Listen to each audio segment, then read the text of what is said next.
Hi, welcome. Ali Jennings and Fee Rodden, and we're undertaking a presentation today really focusing on our looking after our people work within the workforce cell. So we've got a series of slides that will hopefully take you through the focus of the work and some of the key projects that we're undertaking. So firstly, a bit of a position around where we are now. So we can see absolutely that staff sickness and absence levels are absolutely beginning to drop, but are still at a significantly high rate, sort of almost not yet down to those kind of pre-COVID levels. And in terms of where the models that we've been using to support us through crisis management, which was the prepare, active and recover piece, the interesting piece is now we are simultaneously in all of those phases at this point in the pandemic, and people really are hanging on by their fingernails in having to work in a number of different and stressful ways, compacted by, as I say, not only being able to take no time out to think, but in a constant state of activity. And so where this is leading us to is some significant mental health issues that are really now beginning to present themselves. So we have record levels of mental health issues. 58% of frontline staff were reporting mental health issues. This was back even in July. And particularly impacting our younger workforce, with 71% of 18 to 35-year-olds experiencing a worsening state of mental health. And absolutely our intensive care unit staff, with 1 in 7 reporting feeling that they feel that they would be better off dead or having self-harming thoughts. So it's thought now that PTSD levels are 9 times higher in that population than in the general population. And then, of course, we've got our national offer, which is really focused on some fantastic resources available online, apps, helplines, webinars, virtual sessions. It's not been confirmed yet whether they're going to be continuing into 21-22. So our regional offer, which was designed to complement the national offer, has a big focus for us has been on sustaining a lot of the support over the financial year bridge. So while health and well-being was a priority before COVID, I think we've all seen overnight the culture change has made it one of the biggest priorities going forward if we're to retain our staff into the longer term. So with looking after our people work, it's really focusing on that sustainable change. And part of that is about ensuring that we've got an evidence base across what you'll see is a really large programme of work to really understand what has worked, and not just at a regional level, but just really looking across the board as well. So gathering evidence from work that you're all doing, as well as looking at the work that we've been doing as well. And while the outputs, I think you'll see this as we start to go through the complexity of the work, the outputs are relatively easy to report on, but the outcomes are rather tricky because we start to look at a complex interplay of factors where there isn't a really clear direct correlation. So any amount of support in a given area isn't going to address the issue where COVID-related sickness absence is really high, because we need to address the immediate issue first. So it's obviously a complex situation, but we'll give you a bit of an update on what's going on. So just to give you a really brief outline, the focus at in the first wave, we did a lot of work with chief people officers, HR directors and health and wellbeing leads. And the focus of our work was on developing concise resources and curated information and guidance in one place that you could kind of find everything in one go. The second wave, or the third wave really, has been on these priorities that you can see on the screen. The focus has also been on all staff, so working through appropriate channels, but really developing work both through direct programme work and, again, curation of resources in a way that you can directly pass out, so that it's not that you're not having to do some of that translation work. So just to give you a real overview here, There's 27 programs or more, I think, developing across looking after our people. As I said, some of it's direct provision, others are through systems, through local providers, and a lot of our work has been securing funding to enable the things that we know need to happen with you. The numbers in the bubbles represent the number of projects underway within each of the programs, so it just gives you an idea of the scale of some of this as well. So in terms of focusing in on one of the first kind of key area around improving health and reducing sickness, and what Fee and I are going to do is talk through just a couple of these projects in a little bit more depth. But if, for example, we take a look at the psychological support that we're offering out to our mental health and wellbeing hubs, as you can see, a considerable amount of investment in terms of £640,000 worth of investment, primarily focusing on education and training to build the capacity and capability of our workforce to address some of these kind of psychological issues, and absolutely being really informed by the evidence around interventions that make an impact. And also then in terms of sickness absence, really trying to look at the kind of, as Fee said, what are the kind of the long-term sustainable impacts we can make here, and actually properly addressing some of the challenges that have even been with us before COVID, but will be exacerbated by the COVID situation. So what is the learning we can take away in terms of how we really help our staff return well from absence, and how we help our organisations and systems, you know, really work around sickness and absence so that we can really address some of the kind of chronic situations that we've got around sickness absence. And another one of the chronic situations that has really been highlighted through COVID has been this domestic abuse.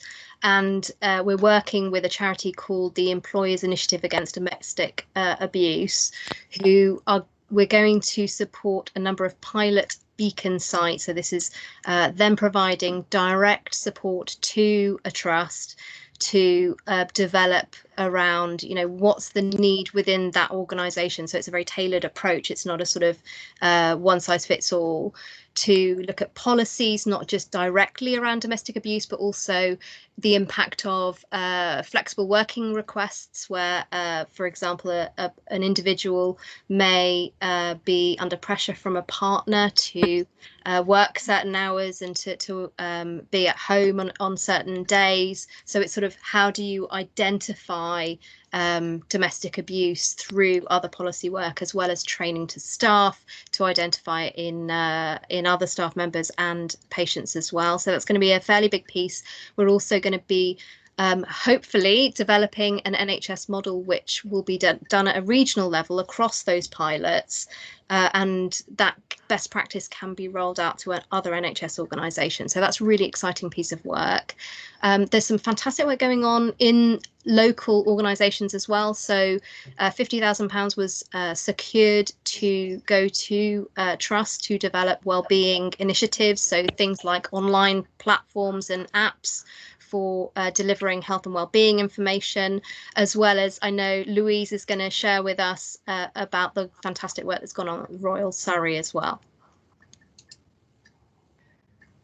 And in terms of helping more people access support, as you can see in terms of some of the projects on the left of the screen there, we've been absolutely focusing in on groups of staff, colleagues who we know have been really adversely impacted, both again by COVID, but actually what COVID has done is I think bring into the spotlight existing inequalities that really needed addressing. So we've been doing a lot of work with our Black and minority ethnic colleagues in terms of really trying to pull through an inclusive talent pipeline, how we wrap our arms around some of our inclusion groups who have had to be a really passionate voice out there in terms of addressing some of the challenges and inequity, but equally experiencing some really challenging situations around increased levels of bereavement and sickness as well. So how do we wrap around and support those groups?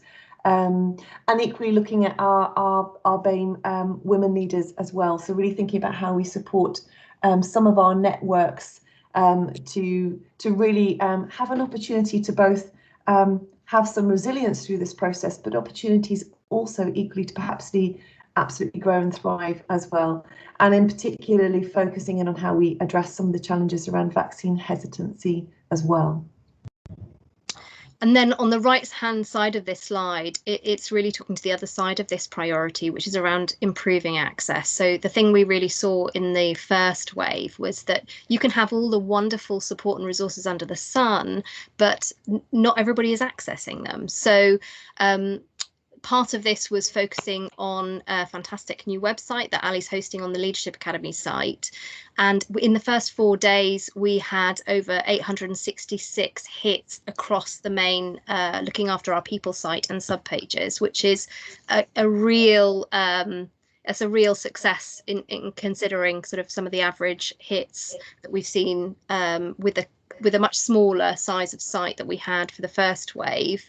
That first wave really focused on the development of an overarching catalogue of resources, which has been downloaded 358 times at the last count a couple of days ago. So it really shows that a lot of those resources that are still available are really still relevant. And that draws on a lot of best practice that's happening with you all as well.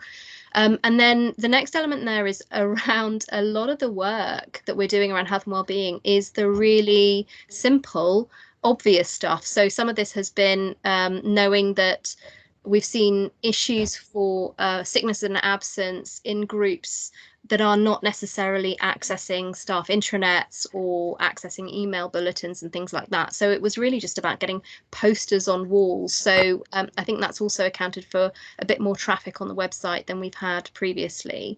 A lot of target group resources have been developed both in the first wave, but then a lot of them more now that we've focused on delivering. So some stuff that's going on the website this week is really focused on clinical leaders and the impact that they're seeing personally as well as professionally. So we've got a great interview with Peter Lees and Dave Thornton on that.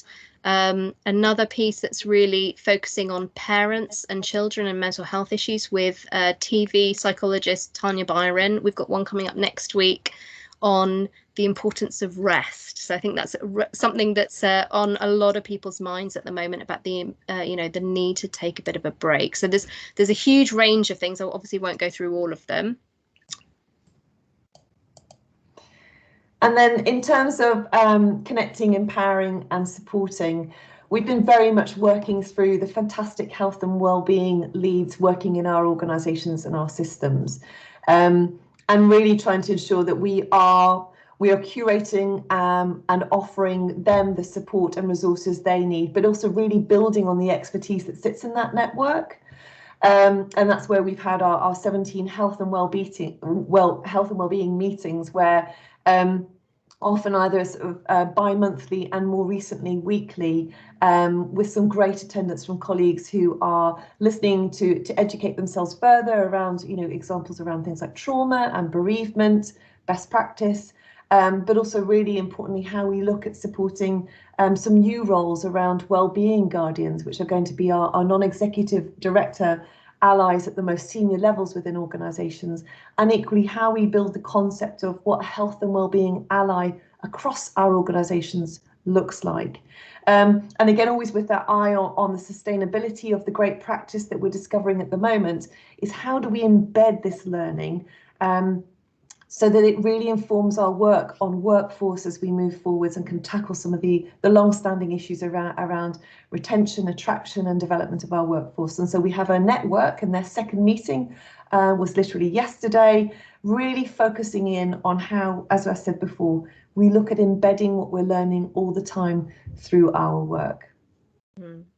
And it's also worth noting that I think all of those calls, or at least a good proportion of them, have been recorded, and the Health and Wellbeing Network meetings are available on our YouTube channel as well, which you can find through our website.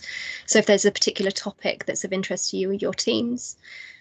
Coaching is a really big focus for us at the moment, because it's this real human element of connection and needing to share what's going on. So we've seen great uptake with the bite-sized coaching, which is this sort of really fast access, 1 to 2 sessions typically, that is a really quick turnaround and really addressing both the kind of crisis elements and also the need to pause and reflect and learn through what's going on for us all. We've commissioned more packages of that coaching, so we would really like to encourage you yourselves to take up this offer, because we know at this time it's so important about how do we role model taking up the support that's on offer, when we know that people are sometimes reluctant to do so.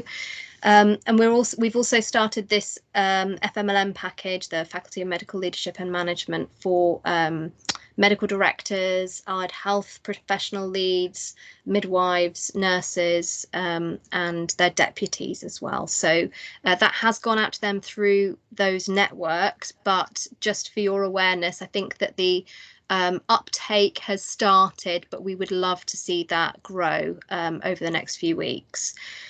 With empowering through evidence, this is really just, it's been an important approach for Ali and I about how we map what's effective with some of this, because as we said at the beginning, it's quite difficult to track the effectiveness. So we will have an evaluation going on into next year to really be able to understand across the region what's worked, so that we can continue with that.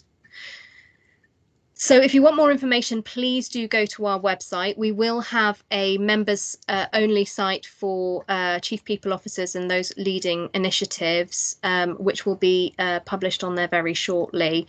Or do just drop us a line if there's something on there that is missing. Thank you very much.